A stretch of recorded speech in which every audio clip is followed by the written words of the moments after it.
Scrooge's Christmas Carol, Releasing the Last Chain. Written and illustrated by Pippin Lowe. Stave 5, Shrouds of Sorrow. The morning came too quick for the three still dizzy with drink.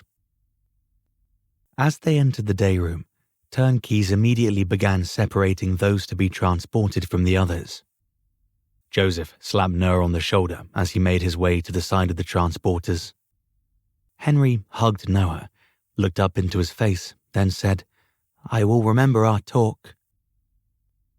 As the turnkey pulled the boy from Noah, he jerked free from the brute, began to hum a tune, then walked to the turnkey shackling Joseph. There, he waited for his irons to be secured. Once all were fixed for travel, the turnkey ordered the group to follow each other in single file.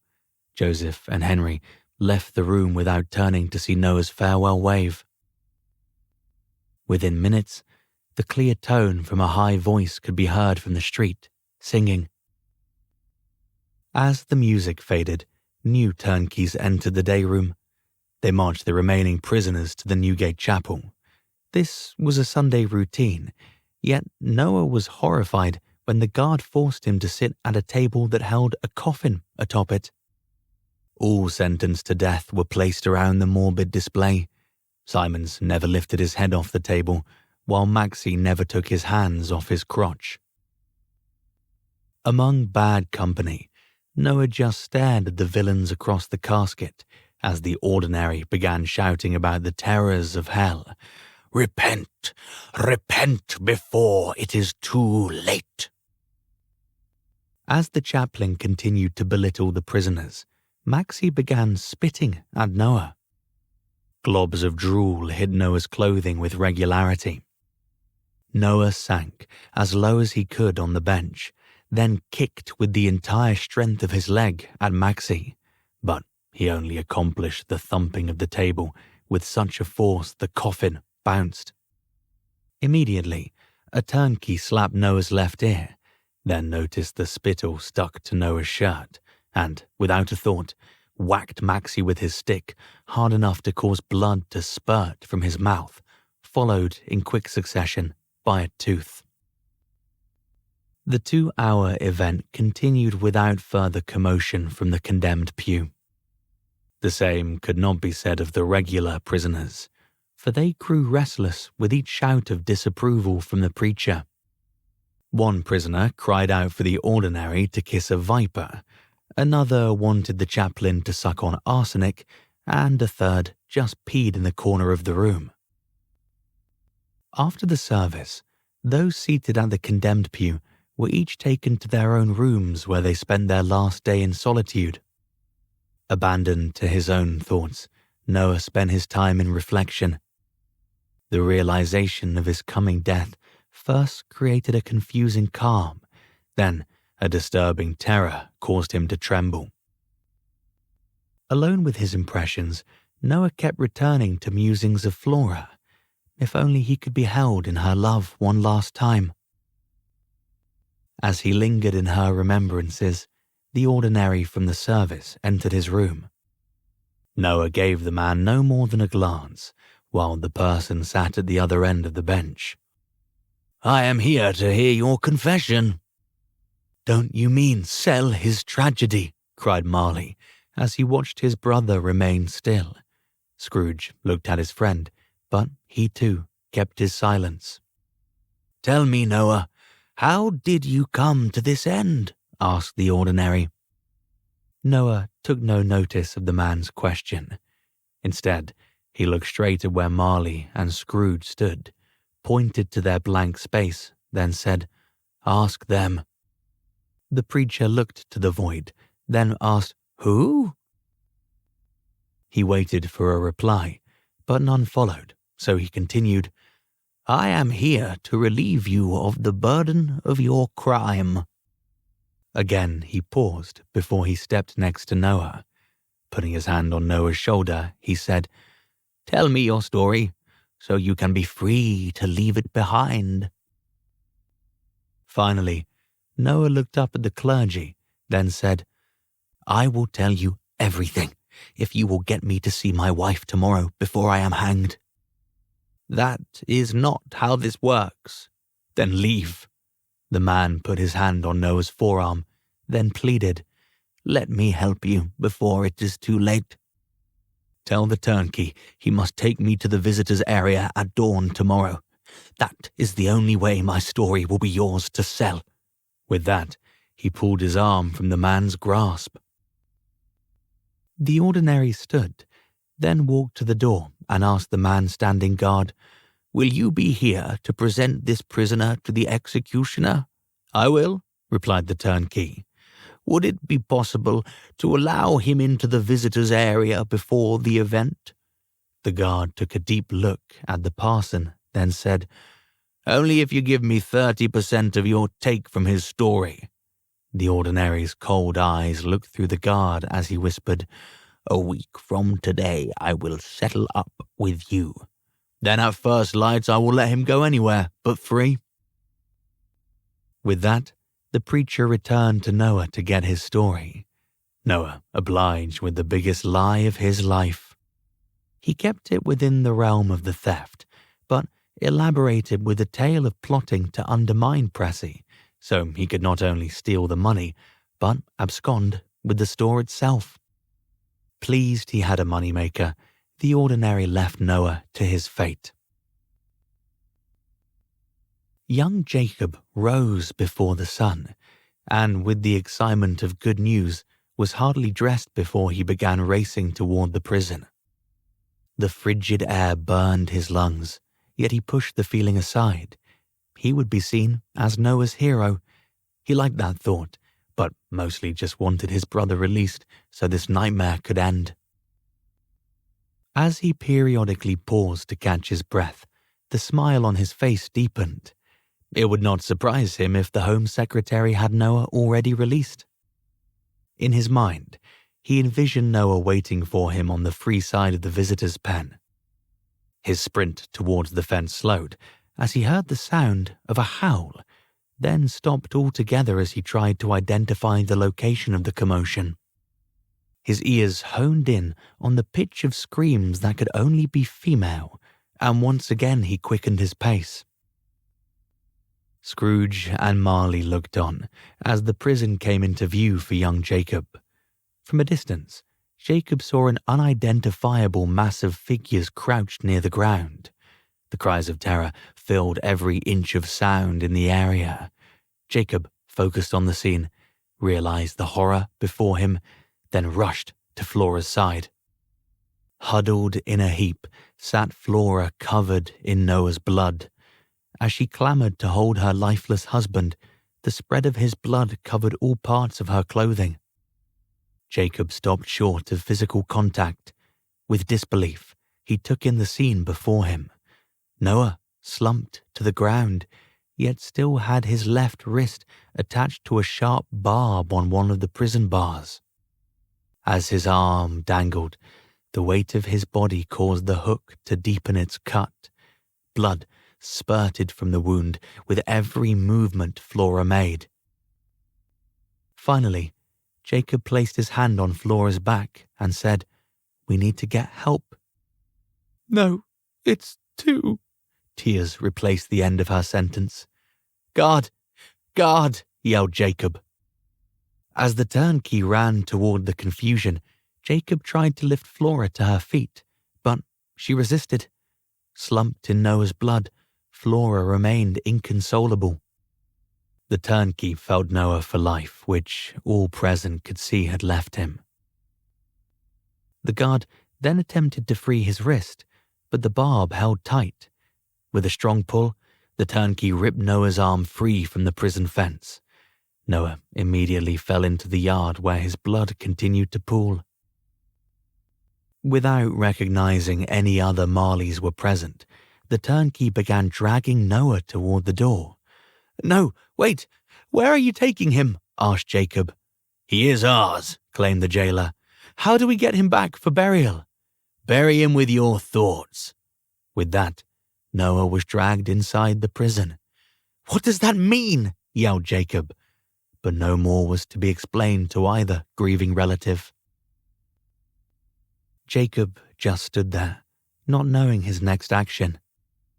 Before him wept his distraught sister-in-law, and within him seared a pain he had never felt before. How in the hell could he have let this happen? Slowly, he got Flora to her feet, then helped her take every step needed to get home.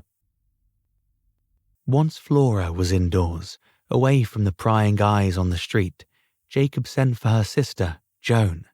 As he waited for her arrival, calming his sister-in-law became Jacob's task, but he failed. Even when Joan arrived, tears continued to dominate her sister. Joan did nothing to halt Flora's sorrow. Instead, she focused on getting Flora cleaned up. The dress she wore was immediately burned. With fresh clothing came an unpleasant quiet from Flora. She still cried, yet in silence with a whimper. As soon as he could, Jacob left Flora to her sister's care, then ran back to the prison. He was now bloody, but he did not care, for he needed to retrieve Noah's body for burial. He tried the main entrance into Newgate, but it was locked, so he knocked as hard as he could. Eventually, a turnkey opened the door, looked at the bloodied man, and then said, "We are not St. Bartholomew's Hospital. We are a prison. Go there for help." As the man started to close the door, Jacob shoved his leg through the opening, pushed the door wide, then said, "I am here to retrieve my brother's body." "And your brother is?" "Noah Marley." "Oh, the suicide. Come with me." The man walked Jacob to the magistrate's office. Writing in a journal, the warden did not even glance up at Jacob as he said, "What do you want?" "My brother died today, and I want his body for burial." With that, the magistrate put his pen in the inkwell, looked up at Jacob, and asked, "Your brother is?" "Noah Marley." The magistrate shuffled some papers on his desk, then grabbed the one pertaining to Noah's death. "It says here he committed suicide. You cannot have him. Now, I'm busy. Be on your way." "Why can I not take him for burial?" "All prisoners marked for hanging become the property of the College of Physicians. I assume your brother is being dissected as we speak." "But no one gave permission for this," said Jacob. With that, the warden let out a laugh that echoed throughout the entire area. "Permission, permission. Well, I am so sorry we overlooked your wishes. Your brother was sentenced to hang." He paused, shuffled some papers on his desk, then read from one. "Noah Marley's sentence of death has been revoked. He is to be immediately released. Signed by Home Secretary Honourable Henry Addington." The magistrate looked up from the paper and said, "I guess I just did not get time to put this order out." Jacob wanted to ask how long the order had been lying on his desk, but thought better of it. However, he demanded, "I want my brother, and I want you put in jail. So, who do you think is going to get their wish first? When can I get his remains from the college? Be assured, you do not want them. Remember your brother in the best light you can. Hold your funeral if you want, but there will be no body." "This is not justice," yelled Jacob. No, it is the law. Again, Mr. Marley, if you want to keep your freedom, leave now. I will not tell you again." Jacob took the warden at his word and exited the prison. As the turnkey latched the prison door behind Jacob, his attention was forced by the roar of a cheering crowd to watch as both James Maxey and Nathan Simons dropped to their fate. For hours, he wandered without direction through London's snow-covered streets. People stared at his blood-covered suit, but none made an attempt to understand his situation. When he finally arrived home, the only thing he did before collapsing into bed was to burn his clothing. The next morning brought to Jacob the dread of having to tell Flora that Noah would not be returning for burial. He stamped his feet as he walked from his bedroom to the kitchen. He pounded his fist on the counter as he made himself a meager breakfast. And then he slammed the door as hard as he could when he left his home. His anger slightly diminished with each step he took toward Flora's. Joan answered the door before Jacob had time to knock. She put her finger to her lips, then whispered, "Flora is still sleeping." Jacob entered the hallway, then said, "I have news to tell her." "Not today. She had a sleepless night. This cannot wait. Unless you would like to tell her that Noah will not be returned to us because—" No, you should tell her that." They walked to Flora's door, knocked, then opened the door just enough so Joan could tell her sister that Jacob needed to speak with her. Flora put her robe on, wiped the tears from her cheeks, then entered the hallway where Jacob waited. She just stared with vacant eyes as Jacob coldly blurted what he thought was a comforting lie. "Noah has already been buried, but our service will have to be performed without his body." Flora collapsed to the floor, causing both Joan and Jacob to rush to her limp body. Together, they lifted her upright. Jacob, in an effort to support her, put his arm around her middle, then said, "We will get through this together." Together?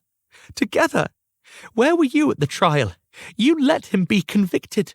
"No, I was there. They never called." "Stop lying. You were never there." Jacob said nothing because, in truth, it was like he'd never been at the trial, for he left without giving witness. As he watched this compassionate woman be crushed by the events of his making, Jacob for the first time understood the totality of his crime. His theft destroyed his family. "I want you to leave. Is there no way I can help you?" "Jacob, you are self-serving and cold. Begone before you freeze my house." With that, Joan escorted Jacob to the door. He asked her if she would be returning to her own home. "Yes, both Flora and I will be going to my house off French Alley." "Your encouragement will provide comfort. Consider me obligated to help." As Jacob left, he called to Flora, "I will check up on you tomorrow." Jacob walked to the nearest tavern, sat in the corner, then drank from day to night. The temperature froze Flora's eyelashes as tears erupted without control. With each blink, her eyes struggled to pull the lashes apart. Ahead of her turned the wheels of an empty hearse. She followed the wagon alone, for no one shared in this ritual. As the hearse began its climb to the cemetery, it picked up speed. Flora quickened her pace. Struggling to keep up with the hearse's momentum, she cried, No, stop!" The death carriage disappeared from her sight. Flora, wake up, Flora," said Joan as she shook her sister. What?" A look of bewilderment took over Flora's face. "You had a nightmare," said Joan. "Are we then going to bury Noah?" "No, he's gone, sweetie." "Then it wasn't a nightmare. It was reality." Flora fell back to her pillow, where she slept for the entire day. Jacob did check up on Flora every day, and every day Joan turned him away. "She's still sleeping. It will take her some time to recover. Give her time." With the same event of daily rejection, Jacob walked to the same tavern, sat in the same corner, and drank until drunk. "Is that all you did while on furlough from the counting house? Drink?" Scrooge asked, scowling at his friend. "Mostly." After 3 days of the same awkward event playing out, Scrooge asked Marley, "Why do we linger here?" "Because there is one more series of events you do not even know ever happened." "Why is it such a secret?" "I was too ashamed to tell you," said Marley. "So, why now?" "Because it may be more important than Noah's demise." "Did you do something to Flora?" asked Scrooge. "I killed her husband." "But that has already happened. Again, I ask, Why do we linger here? Why aren't we helping Noah? I'm trying to tell you. Flora is Noah's story. What happens to her cannot be subtracted from Noah. Their situations are combined, like out of two becomes one, asked Scrooge. Exactly. There is only one mission here. Be patient. I will put your life in danger soon enough, Marley said, with a dastardly yet playful smile. More days passed as Scrooge and Marley watched young Jacob drink himself numb. Scrooge began to form questions with which a conversation could better pass the time. What were you thinking, all alone in the corner there? Scrooge asked Marley as he motioned to young Jacob. Who said I was thinking? Scrooge paused, then carried the conversation in a different direction. Jacob, I know you do not always like to answer my questions, but I would like you to answer a question I already asked you once. And I didn't answer it, asked Marley. You were blunt in your vagueness, replied Scrooge. I will try and answer any questions you have, if I can. Why aren't the spirit and soul the same? Asked Scrooge. Oh, that question again. Well, it is a question worth answering if I can. Marley paused to choose his words carefully, then said, The spirit and soul are different, as the spirit never exists without the soul. So, the soul is more important than the spirit? Well, not in the strictest sense, answered Marley. All right, then tell me what the soul is, requested Scrooge. The soul is directly connected to the Creator, the infinite consciousness. Infinite consciousness? What is that? For people, it is the Creator of existence. But it mostly just provides love, answered Marley. Love? But that is just a feeling, an abstraction, said Scrooge. No, love is the physical energy contained in acceptance. Acceptance? Acceptance is achieved only after the spirit has transformed its harmful earthly actions. That is what I am working toward right now, said Marley. So, our connection to the soul, or the infinite consciousness, is through love. The infinite consciousness is associated with every thought judged to be both good and bad. However, you are correct in thinking love is the energy shared between the soul and spirit. So, if the soul is love, then what is the spirit? Asked Scrooge. Our spirits are the forces that drive each of us through our days on earth. Spirits are the holders of both the strengths and weaknesses we each carry. Jacob, the term infinite consciousness sounds like an awkward name for God. Ebenezer, if you think of God as an old man on a throne who judges the worth of dead people, then no, the soul is so much more than that. Judging dead people is not the work of the infinite consciousness. Scrooge thought about this for a moment, then asked, Who does judge the dead? At death, each person knows their worth. The only judgment comes from the spirit to the spirit. Jacob, I am more confused than before the start of this conversation. Do people have both a soul and a spirit? You have spirits, Ebenezer. The infinite consciousness carries the soul. Marley hesitated, then added, Every baby is born with a spirit attached to it that comes from the infinite consciousness. That spirit is love, without conditions. So, the soul is love. The soul is everything. Love, laughter, invention, and even destruction. But mostly for the mogrified spirit, it is acceptance. You make it sound like a person can touch and hold acceptance. It is tangible. I have been showered in it, as have most who spend the start of their immortality within the Isle of Transmography. So, what does the infinite consciousness get out of its relationship with people? Love, answered Marley. What? If the infinite consciousness is love, in and of itself, why does it need our love? To accomplish its work, replied Marley. Its work of provenance. Oh, do explain that, requested Scrooge. Provenance is easy. It is simply the creation of new universes. And the human is needed how? Asked Scrooge.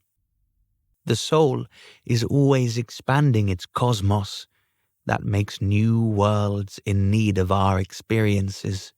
Of course, the Creator gives to all of its creations the breath of its love, but it cannot give it the toils the human must overcome to survive. When human love is returned to the infinite consciousness through the process of transmogrification, that love, or acceptance, holds the lessons learned during the individual's life. These human adventures are given to new societies. Our earthly struggles are needed by the soul, for our memories strengthen new worlds by way of bringing forth experiences lived. Well, I wasn't expecting that thought, said Scrooge, then added, So, it's all about human learned knowledge. An awkward way to say that. However, collecting knowledge learned through participation, that seems to be the worth of us. Do people get anything other than a short life out of this arrangement? A mogrified spirit gets an everlasting existence. Is that not enough? I'm not judging. I'm just asking, answered Scrooge, then asked, Will I remember my human experiences after acceptance? Yes. Without your memories, your humanity cannot be accessed. All cleansed spirits continue forever, replied Marley, then asked, So, again, is existence not enough? Sure, a happy existence, even a bland existence, but an existence like Noah's last weeks, no, that is not enough, insisted Scrooge. Noah's last 3 weeks were not the total of his life, and yet I understand your grievance. So, what makes up for such pain? Asked Scrooge. Marley stepped next to Scrooge, raised his hand to his friend's chest, and then said, I have not been given approval to show you this, but I am going to do it anyway. Stand still. Wait, what are you going to? Before another thought could be expressed, Marley reached into Scrooge's breast, gently placed his palm on his heart, then started to glow. As the yellowish light intensified, Scrooge closed his eyes to the force from Marley's touch. Only the smallest quantity can I give you, said Marley, as he pulled his hand from Scrooge's chest. Like the strings of an inactive marionette, Scrooge went limp. Marley attempted to support him as he regained his composure. Why did you stop? I have never felt joy that caused my heart to tremble with frenzy. Do that again. I wasn't given permission to do it the first time. Jacob, what was that? Asked Scrooge. My spirit of greed's acceptance. Will you get in trouble for giving me some? Then added, Tell me, Jacob, how did you learn to do that? No, I am in no danger. The soul's joy is felt by every newborn at birth. Both of us have always had the ability to feel the soul's power, The love essence is one of the spirits each baby receives from the infinite consciousness. One of the spirits. How many spirits does a person have? There are at least 3 at birth, replied Marley.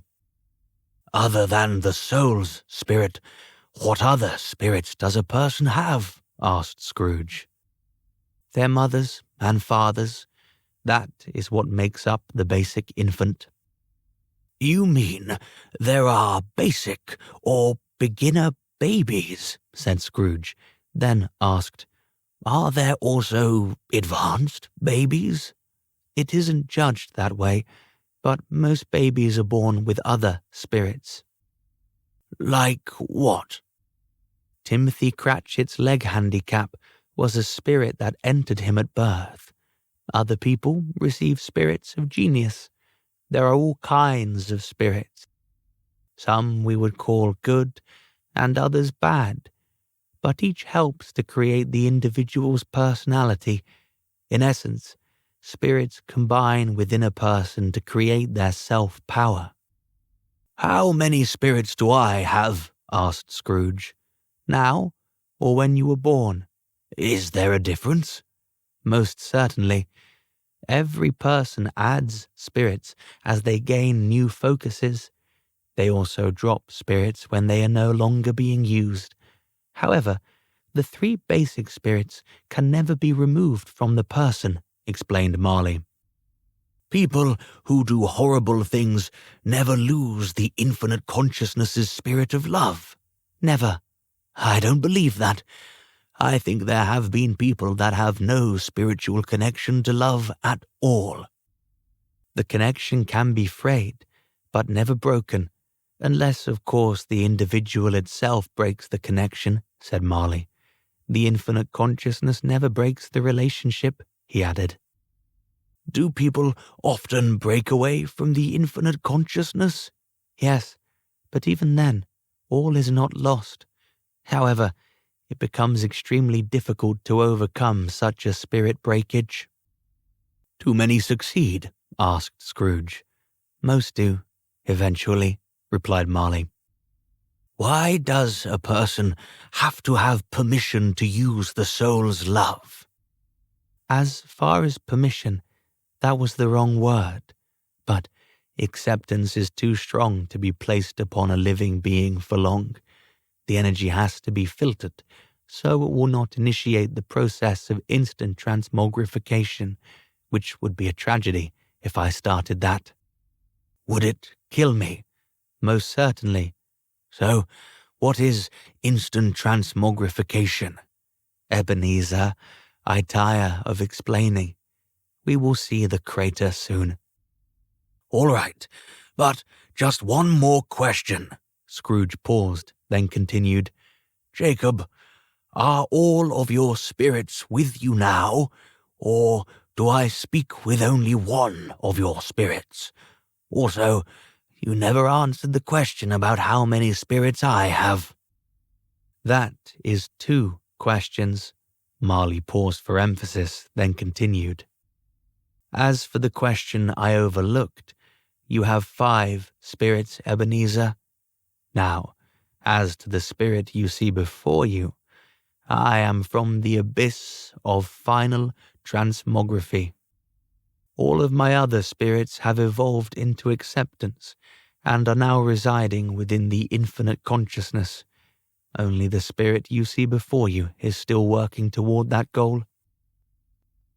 As Scrooge pondered Marley's reality, young Jacob rose from his table and stumbled toward home. Scrooge inquired, How many more days of this do we have to watch you drink yourself stupid? Tomorrow is the last day. After that, events will finish within days, said Marley. Why did we wait, anyway? Why not just jump to the day? Asked Scrooge. That did not work out so well when I took you back to 1854. I overshot that year. It rendered me unconscious. I would have never stirred if I hadn't felt you being shoved into me. Yes, that was unpleasant. for if the ghosts of Christmas yet to come had not saved me, well, I'd be upon the cobblestones of London," said Scrooge. For an instant, Marley puzzled over Ebenezer's statement, then said his next thought. "Prepare yourself, Ebenezer. Flora's story is not going to be pleasant." "When has any of this been pleasant?" asked Scrooge. The next day began as had the last several days. Young Jacob was turned away by Flora, then went to the same tavern, sat at the same table, and drank until drunk. "This is for sure our last day of watching your younger self wallow in self-pity?" asked Scrooge. "Yes, tomorrow things change again." "So, Jacob, I have been wondering about something personal." Marley looked at his friend, then replied, "Of course you have. What else is there to do right now but wonder?" He paused, then asked, "So, old friend, what is on your mind today?" "Is there a specific reason for your needing me to help you with this task?" "I thought you knew already. I need you to help me save Noah." "Yes, I do know that, but why me?" "You make me fearless, Ebenezer. Without your living connection to the infinite consciousness, my spiritual connection does not have the strength to free Noah. Believe me, I have tried. It is my task of outreach. Acceptance will be out of my grasp until Noah achieves it first." "That does not explain why you need me." "Because I have no one else, Ebenezer. You became my brother after Noah's death. I do not want to put you in danger, and yet I need your help." "You keep telling me I will be in danger, but I do not understand why I will be in greater trouble than you," said Scrooge. "You will be vulnerable to every vicious heart that would love to murder a breathing human again." "And if I get killed?" "Then you will be dead," answered Marley. "Will I have no protection?" "I know of none, but we have not stepped into transmography yet, and the choice is yours to reject this hazard." "I have survived all of the pitfalls placed in my life. I will not shy from transmography if it leaves you without help, brother." "I will always protect you, Ebenezer, with the very existence of my spirit, if need be." "Then the two brothers will save the third," said Scrooge. "Whether we are successful or not, you have already saved me," said Marley. With a surprised look, Scrooge watched his friend. "When did I save you?" "It is you that repaired most of my incidents of greed. I would have eventually been freed through my task of outreach, but you hastened my release to the soul, where it now dwells within acceptance. You saved me, Ebenezer, by changing the focus of our business." The two spoke of many subjects that day. As dusk overtook the light, young Jacob stumbled home, and then passed out just inside his door. There he remained until morning.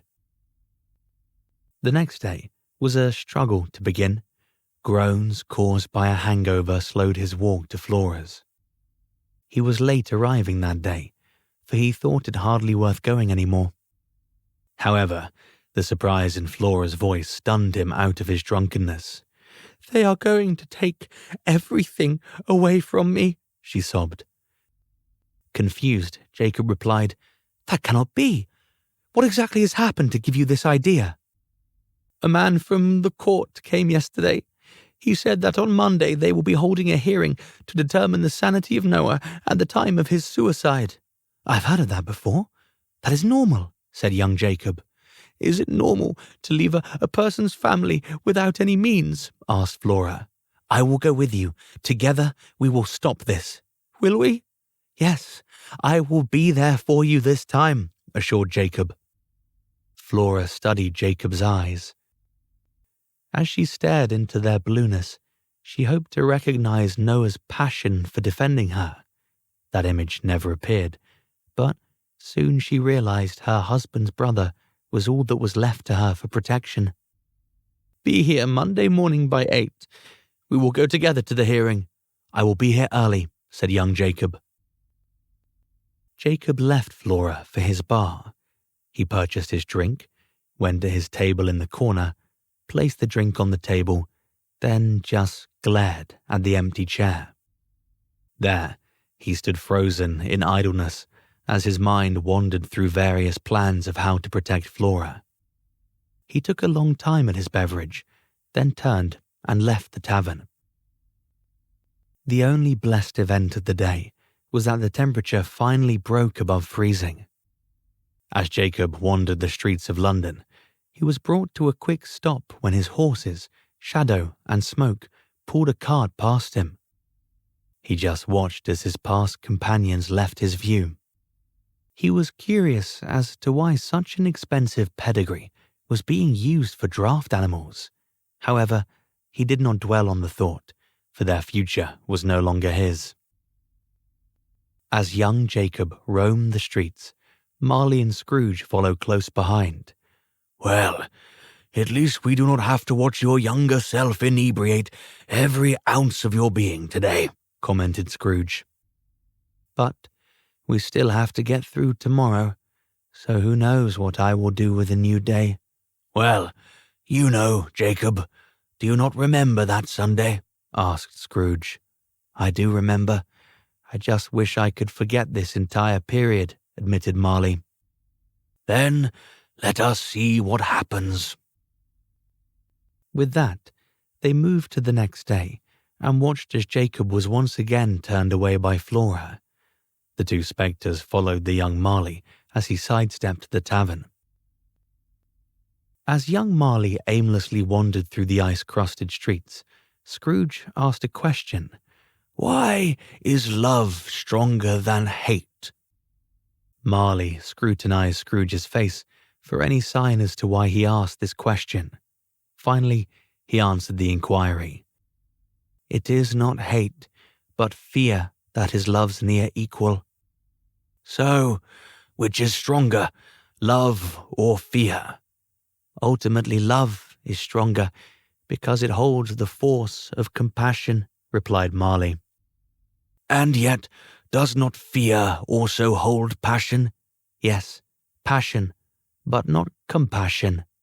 "So, fear is without worth?" asked Scrooge. "No, society works through both love and fear, as do most people, and yet there are people who develop their spirit in only one way," answered Marley. "How is this applied?" "Well, Ebenezer, such people always act with compassion if their spirits are of love, and others only create chaos when fear is in control." "In a sense, things appear to be equal, love and fear, that is. Only difference is in the usage." "They are not equal. They both have power, yes, but humans cannot exist without love. They fade away, whereas fear is only beneficial when running from a wolf. Fear may save a person, but it will never improve them." Scrooge took in the concept, then replied, "To me, staying alive seems paramount for existence. Who needs improvement when life itself is being challenged?" "That is a valid point, yet," Marley paused before he said, "I may be dead, but I still exist. Fear could be essential when in danger, but think about it, Ebenezer. When was the last time you were threatened?" Scrooge did ponder this, yet said nothing, for his greater fear had been that of loss and lack, not danger. After a moment, Marley continued, "And then, again, can there be a greater challenge than one that binds the heart, so that advancement becomes probable?" "I feel we are thinking in two different ways. You with an abstract desire for social progression, and me with a more practical vision about how society actually works." "No, It is all one vision. But this conversation is simplistic, in that the duality of fear and love are the legs humanity stands on, and yet, to the infinite consciousness, both mindsets are the same. There is no relative duality within the Creator, explained Marley. So, the infinite consciousness is without options. Does that not show a lack of creativity for the Creator? Again, when you are the creator of everything, all options exist because you made them. And as for creativity, there is no greater work that the infinite consciousness does than create new worlds. This demands an intense focus of imagination, yet only cleansed love is helpful in the stabilization of new planets. The fact that Earth's society has developed the most debilitating form of spirit breakage makes those apparitions who complete the climb out of the crater the most valued love within the universe. Cause acceptance that comes from the crater is more in demand than is gold. What exactly is the spirit breakage that makes the Earth so special? Asked Scrooge. If I were to just tell you, you would not clearly understand. However, we will be going past the crater of severed spirits, where you will see why the cause are of such importance to the infinite consciousness. Scrooge continued his questioning. So, humanity has to go through difficulties in order to be of value to the soul. Exactly. That is just malicious, Jacob. Ebenezer, it is the essence of our value, and it goes to the mechanics of the universe. Marley paused to allow his friend a moment to respond. He then continued, a pure human spirit at death is of little use to the soul. Fortunately, it is not possible to escape the earth's tether without imperfections. Even babies die with failings. Are there other planets where love is collected? Yes, like I said, this is the inner workings of all planets and the way of the Creator. However, the infinite consciousness also collects wise thoughts, inventiveness, socially helpful methods, and much, much more. But that is collected through planets that have perfected such qualities.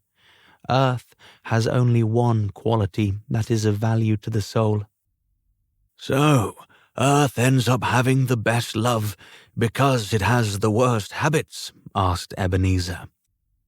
That does sound like an oxymoron, but it is truth. However, just to give you a better picture, there is another planet where murder dominates society. No person over the age of 5 dies without having first become a murderer, yet Earth's worst transgression is more harmful. How can anything be more harmful than murder? Asked Scrooge. Because humans purposely separate themselves from the infinite consciousness. Such an estrangement leaves the individual without any help from the soul. Their transmogrification process, it is difficult. Separation, estrangement, so the person is discarded. The individual has not been abandoned, but has freely separated itself through its earthly actions. The spirit breakage makes it more difficult to be cleansed because of the isolation. They will get no help from anybody. Marley watched for a response from Scrooge, then said, Well, I guess Aperto collects them at times. This did get a reply. So, they do get help?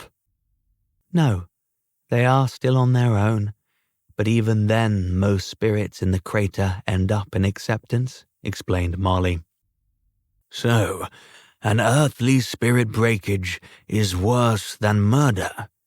Those whose actions put them in the crater are, but not those in the pool.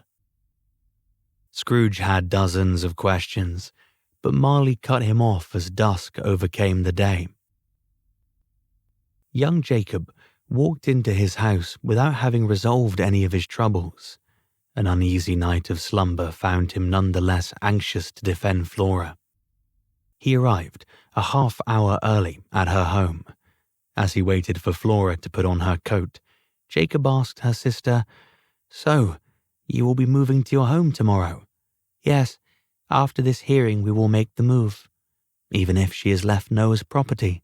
"Yes, she will need a permanent residence no matter today's outcome," answered Joan. Flora came into the entrance hallway, looked at Jacob, then asked, "Will they let me keep anything?" "Your body?"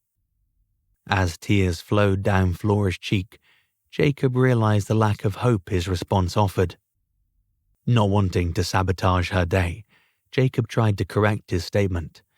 "I will do everything in my power to make it so you can keep everything, even the money you and Noah put away to buy a home.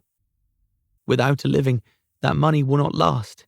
Beyond our savings, I have no method of survival." A strained smile crossed her lips as the two of them made their way to Old Bailey. The courtroom they entered was smaller than the one that held Noah's trial. Sitting above the civilians were 5 judges. For Flora's hearing, these 5 men would also act as the jury. The judge in the center seat did most of the talking. "Call the first defendant. Flora Marley, please make your presence known." With that, both Flora and Jacob entered the witness box. Pointing to Jacob, the judge asked, "Who are you?" "I am Noah Marley's brother." "Is your property in question?" "No, I'm here to help my sister-in-law." "Then let's continue." The judge took a deep breath before stating, "We are here today to determine the sanity of Noah Marley, who on January 17th took his own life not an hour before he was scheduled to be hanged." He looked at the witness box to make sure there was no protest, then resumed his verdict. "Because Noah Marley committed suicide in order to forego the shame of being hanged, the court has no option but to declare a verdict of fellow de se." "No! Do we not get to speak?" screamed young Jacob. A bit shocked by the outburst, the judge quieted Jacob by simply saying, "Let me finish." All became quiet within the room. The magistrate looked at the other judges before continuing. "This verdict has been determined and is the right one. For to kill yourself in order to escape the sentence of death requires a judgment of fellow de se. You are hereby required to forfeit all of Noah Marley's property to the Crown."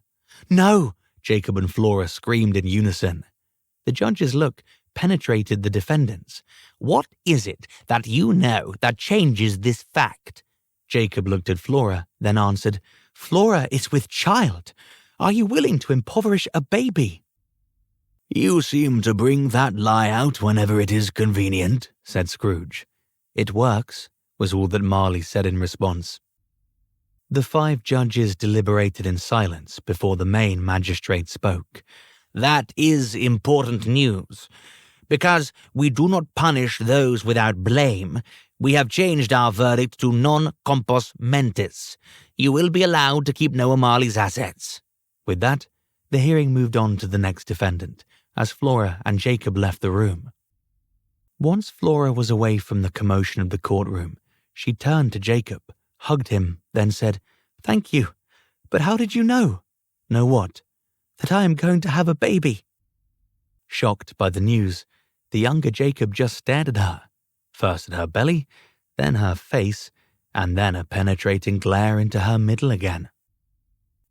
The biggest of grins overtook young Jacob as he said, "I will help you from beginning to end, Flora. Your child will want for nothing." "Just a father," she replied. The last day of January was as cold as any other during the month, but neither of them noticed the weather's extreme any longer. They walked home in silence. The next day, Flora opened the door to a breathless Jacob. With excitement, he blurted out, "There is a frost fair on the Thames. Do you want to go?" "Not today." Jacob looked at her, then, concerned for her physical well-being, asked, "Is the baby troubling you?" "It's no trouble, Jacob. It is just the process. How can I help? Just leave me to my sickness. Maybe we can go tomorrow." With that, Jacob left, but when he returned the next day, Flora's condition had not improved. He dropped by a doctor who had once set a broken arm for him. Jacob asked if there was any treatment for pregnancy sickness. "We now call it morning sickness. Can it be helped? Soothing foods, ginger tea is helpful for many. For most, a walk in fresh air helps." After thanking the doctor, he spent the day wondering where he could buy ginger without having to enter Pressy and Barclay's grocery store. Eventually, he found the Honey Lane market where he was able to purchase ginger. As he walked home, the thought of becoming an uncle brought a smile to his face. It would be one of his last expressions of happiness. The next day, Jacob brought Flora the ginger and told her of the remedies for her illness, but she was still too ill to attempt the travel to the Frost Fair. As Jacob left, he decided that if Flora did not go the next day, he would go alone. He had not seen a Frost Fair since he was a child and did not want to miss the event. Scrooge and Marley watched as young Jacob roamed the cold streets. "I wish we didn't have to wait during the days when nothing is happening," said Scrooge. "Most are better at leaping time than I am. It won't hurt us to wait again, Ebenezer." "Can I ask you a question?" "I expect no less from you," replied Marley. He then added, "Ebenezer, you never again need to request if you can ask a question. Just state your query, and I will try not to be too blunt or vague with my answer." "I don't want you to get into trouble and say something you should not." "Do not worry about that. A question can always be answered, even if the response is not understood." "So, no subject is prohibited?" asked Scrooge. "None. That does not mean I have an answer to every question, but you can ask." "Then I have a great curiosity about the one you call the infinite consciousness." "There is not a living human that doesn't ponder about the Creator," said Marley. "But why does it have such an awkward name?" "The infinite consciousness is not a name, but more of an identification of its purpose." "But why not call it by a name instead?" wondered Scrooge. "Humans are not born with the ability to perceive its name." As Scrooge's face exhibited a bewildered look, Marley continued, "We just do not have the ear that can decipher the syllables." "Who does have the physical ability to hear the infinite consciousness's name?" "That is developed through an evolution into peace. Societies that move beyond the trials of day-to-day activities eventually give birth to those with more perceptive senses." Marley paused, then asked, "Besides, Ebenezer, how would knowing a name add benefit to the human condition?" "It just seems aloof and standoffish to not be given the ability to know the soul's name. Do you not agree?" "No, I do not agree. Is it standoffish to not provide legs to a fish? Is it aloof to require birds to only walk? We are who we are for this moment, and it is a blessing with or without any words, titles, or names." "Jacob, you are getting a bit vague again." "If at this time the truth cannot be known, well, it is because it is vague." "Does the infinite consciousness want people to be bad so it can collect better experiences?" asked Scrooge. "Well, from a human perspective it may seem that way. However, the experiences we encounter are mostly the product of our social surroundings. Our society is never interfered with directly by the infinite consciousness. Instead, influence is made upon the individuals themselves." "So, the answer is no. The infinite consciousness has one goal for humanity, and it has to do with people becoming their most benevolent self. the Creator would gain no benefit by encouraging the individual's malicious identities. It is solutions that new worlds need from humanity, not contentiousness. Jacob, have you ever met the infinite consciousness? No. Will you ever meet the infinite consciousness? Not directly. Does anyone ever meet the infinite consciousness directly? I know of no one. So, if no one ever meets the infinite consciousness, then how do you know for sure it exists? I can only say that I have benefited from its showers of acceptance over the pool. So, the infinite consciousness is but a shower? Within transmography, maybe. Yet the Creator is more mysterious than acceptance. So, you have never met this mysterious Creator, but you think you know it. How? As I said before, I have met its influence, as have you, Ebenezer. Marley then took control of the day. The morning is coming. It is time to go. Not only did the morning bring a break in the weather, but it also brought an expectation of pleasure for Jacob. As he rounded the corner near Joan's home, he hoped Flora would be well enough to join him at the Frost Fair. He did not expect her attendance, but believed she would enjoy the outing. So, while knocking on the door, he planned a counter-argument if she refused his offer.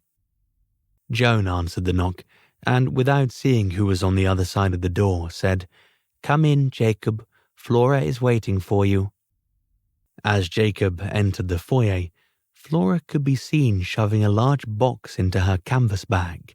He put his hand on Flora's shoulder, then asked, "What are you doing?" "I'm going to sell this at the Frost Fair," she said, showing Jacob the contents of the bag. "But that is the music box Noah gave you." "Yes, but the baby will need the money more than the music." "Don't do this. I was with Noah when he bought your present. It lit him up with excitement when he thought about your joy. But I am not happy, and just the thought I should be cheerful, it brings me grief." "Is there nothing I can say?" asked Jacob. "You can say anything, but I have decided." She paused, then requested, "Jacob, could you help me with my coat?" He grabbed her coat, held it out so Flora could easily place her arms into the sleeves, then said, "It has not been this warm in a month, but you might want gloves and a hat, just so you won't have to worry about the cold." Flora agreed, and soon they were both dressed for the day's events. As they walked toward Blackfriars Bridge, the silence between the two filled the void with sounds of others hustling through their normal Thursday morning tasks. Marley watched while his younger self guided Flora around Snow Hill, then onto New Bridge Street. The two passed the covered shops at the Fleet Market before one word was spoken between them. As the street opened up into a wide lane, Jacob told Flora, "I will support you and the baby." "That is the least you can do," mumbled Scrooge. Marley knew he deserved that comment, yet no remark was uttered as he continued to watch. "Jacob, you are not responsible for me," said Flora. Yes, I think I am. I could have done more to free Noah, yet I was afraid." "Afraid? Afraid of what?" Jacob did not answer the question, but instead restated his plan. "I will provide for you. That is why you need not sell the music box. I may not accept your help." Jacob was shocked, for never had it occurred to him that money would be rejected. "I do not want anything in return. I will not control you or the child, but I know if I ever wish to consider myself an honorable person, I must help you. Again, Jacob, this seems all about you. It may seem that way, and maybe it is to some extent, but truly it is you I am most concerned about." Flora looked at Jacob, grinned a cautious smile, then watched as the sights from the fair came into view. Standing atop the bridge, the two observed the commotion beneath them. All manner of ice chunks created a barrier of stagnation between the London and Blackfriars bridges. A couple dozen tents housed various enterprises, everything from bare-chested women captivating the men to young boys playing skittles in an attempt to charm their favourite girl filled the day's activities. Laughter, drinks, and the smell of roasting flesh permeated the entire fair. Jacob and Flora began their descent down the curved staircase to the landing dock. About halfway down the steps, a waterman required a fee to be paid, to which Jacob asked, "What do you mean? I have to pay you a 2p in order to pass?" "That's reasonable. I'm in charge of this dock. I still need to make a living, even if I can't ferry you across right now." "No work, no money," insisted Jacob. "Over there." The boatman pointed to the other side of the Thames, then continued, "You will pay twice the amount." "A pence or a pound, I'm not paying you anything," Jacob said as he took Flora's hand. The two of them continued walking toward the landing as the waterman followed them, determined to get his payment. "If you do not pay me, I will tell the others, and you will not have a moment of peace here." Jacob looked into the face of the ferryman, then relented. "Here, take it," he said, shoving a 2p into the man's hand. "There are two of you. Don't press this," replied Jacob, as anger overcame him. Realizing he'd gained as much as he could, the man let them pass without further interference. As they stepped onto the ice, the bells from St. Paul's Cathedral began to chime the hour. The sound of each strike echoed throughout the area. As Jacob took a second step onto the ice, a blindfolded youth ran into him. The force of his push caused Flora to slip, but she only dropped the bag carrying the music box before she was able to regain her balance. Other children playing the game teased the blindfolded boy as they dodged his grasp. No one paid any attention to either Jacob or Flora. The group of children quickly moved away from the new arrivals. Jacob just shook his head with disapproval. He opened his mouth to criticize them, but stopped mid-speech. As the two moved into the crowd, a small girl riding a sheep raced past them. Jugglers, sword swallowers, and magicians practiced their talents as the crowd of enthusiastic watchers cheered every amazement. Flora began pulling Jacob in the direction of 2 tents that were selling general merchandise. "Maybe these people will buy my music box," she said. Entering the smoke-filled room, they were informed by the owner that he was only selling and not buying. Not discouraged, Flora pulled Jacob to the second tent of enterprise, where the owner kindly remarked about the extraordinary craftsmanship in her music box. However, there was no sale there either. As Flora exited the merchant's tent, she came nose to nose with a lumbering elephant. The beast swayed from side to side as its owner led it over the ice. A crowd of youths followed the huge creature while it made its way along the Blackfriars Bridge. As the procession trampled over the snow, a scream suddenly could be heard throughout the area.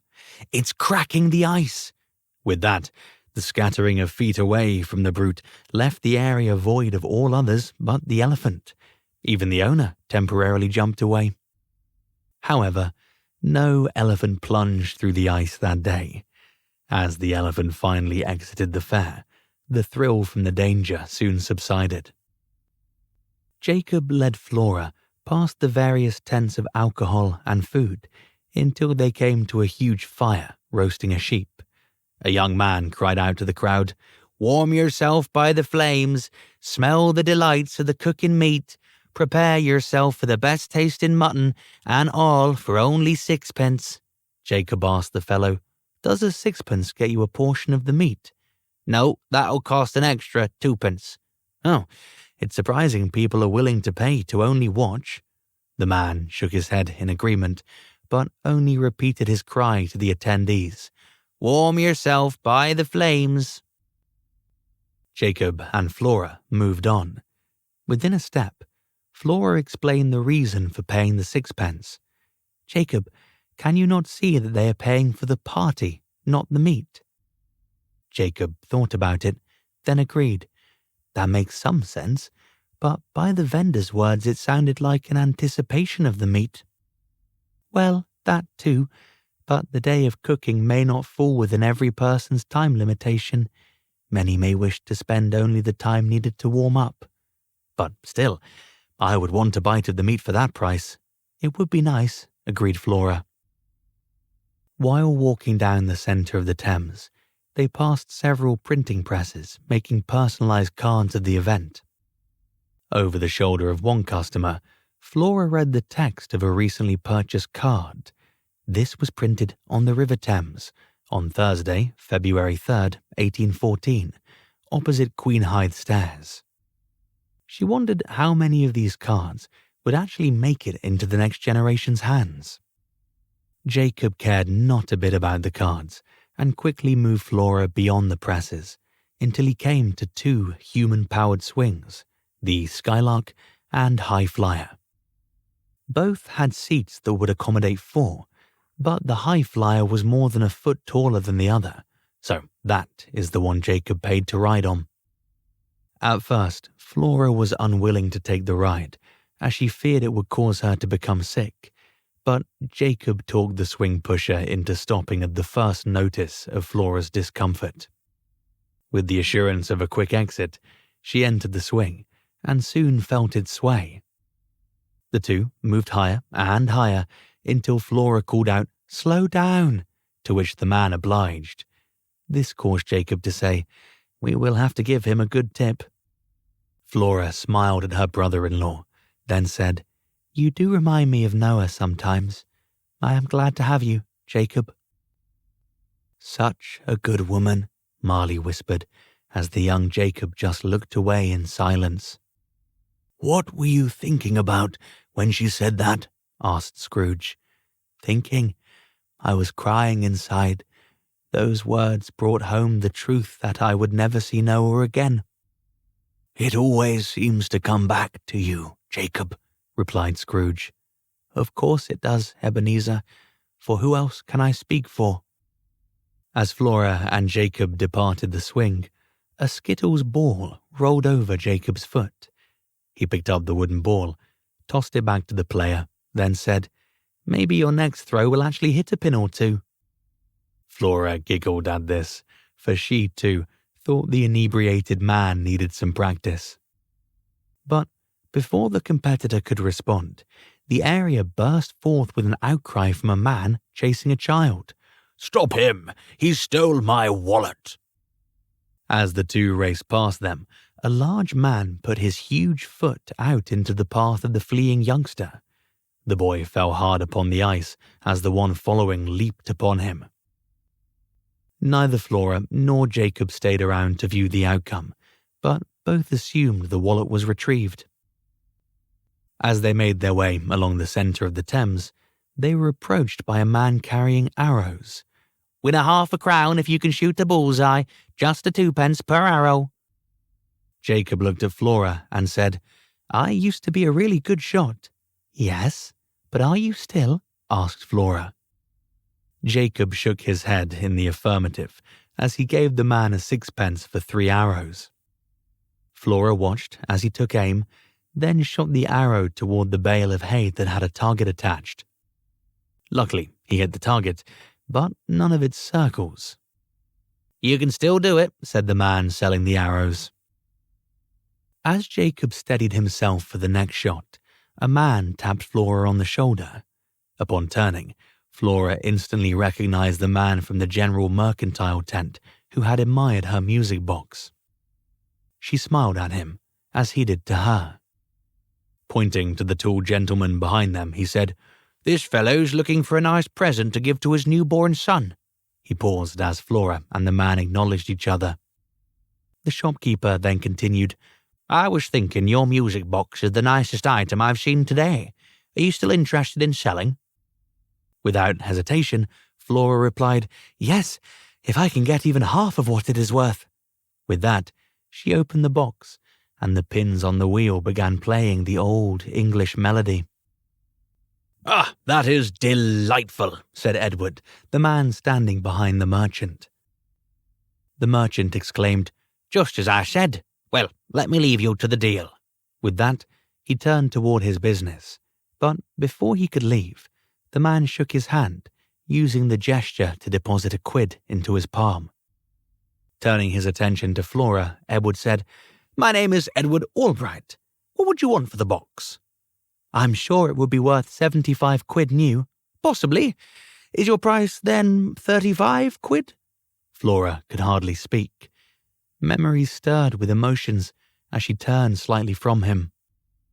Lowering her chin to avoid showing her tears, she wept until moisture began to drop off her chin. Edward waited for her response, then asked, "Do you really want to sell?" Slowly, she nodded her head in the affirmative, but before she could voice the acceptance of the offer, Edward made a new offer. "I will give you 45 quid. Surely this box is worth 90 quid to begin with. Do you agree?" With that, he stepped forward to offer the money, but instead slipped into foot traffic. Flora quickly turned her head toward Edward, flinging the last tear from her cheek. Grabbing his arm, she made every effort to help him resist the force of the crowd's flow. As the two steadied themselves, they began to slowly move with the crowd. Finally, Edward repeated himself. "Do you really want to sell?" "Yes, thank you. I'm sure your son will love the music. I have a drawing of him. Would you like to see it? Oh, that would be delightful." They slowly began to move with the crowd down the centre of the Thames. Edward removed the image from his wallet, then held it out to Flora. She took the paper from the man and was greeted with a smiling infant only months old. "He is cheerful. It's a nice drawing, too." "I am the artist." Flora smiled at the man, then said, "Well, it is still a good drawing." With that, she asked, "What is your son's name?" "Gilbert Jacob Albright." "I have my own Jacob. He's right here." She turned to show him the archery competition, but they were now too far away to view the event. "Oh, we have wandered off. I must get back to him," said Flora. "Of course." With that, the two finished their transaction and parted directions. As Flora returned to the archery competition, she realized Jacob could not be found. New men were shooting the bail. The only familiar face was that of the arrow seller. She approached him and asked about Jacob. "He left 5 minutes ago. Look around, I doubt he's gone far." As Flora turned to leave, the man added, "Worse shot all day. He had more chance of winning in his sleep." Flora did search the area, yet Jacob was gone. She wondered if his desire for the drink had pulled him into one of the many tents of liquor. After half an hour, she gave up the search and began walking toward home. "Where were you?" asked Scrooge. "Where do you think I was?" "I know not your mysteries." "I was looking for Flora. I went over to the music and dancing boat. It occurred to me that she might have gone there to sell her music box," replied Marley. "Why would you think she would go there?" "Because they are music lovers." Marley then pointed to Flora, walking toward the Blackfriars Bridge, and said, "We have to follow her." "But we have been following your younger self." "Not today. My eye has always been on her." With that, Marley began moving toward Flora, and Scrooge shadowed his friend. As Flora neared the copper-plate printing press, she slipped on a patch of ice and fell backwards.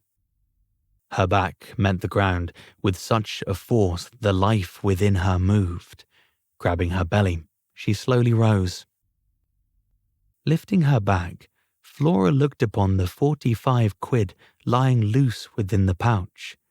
Reminders of her life with Noah combined every emotion into an overwhelming devastation. As tears began to blur Flora's vision, sorrows rang out.